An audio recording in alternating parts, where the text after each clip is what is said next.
Okay. First of all, you need to remove the blue retainer pin. Put your screwdriver up inside of here. You can see where it's located down here, right by the weather strip. Go ahead and push up on that.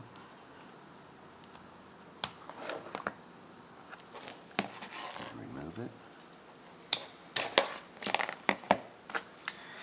Now deep inside of here, there are pins that you can just pick up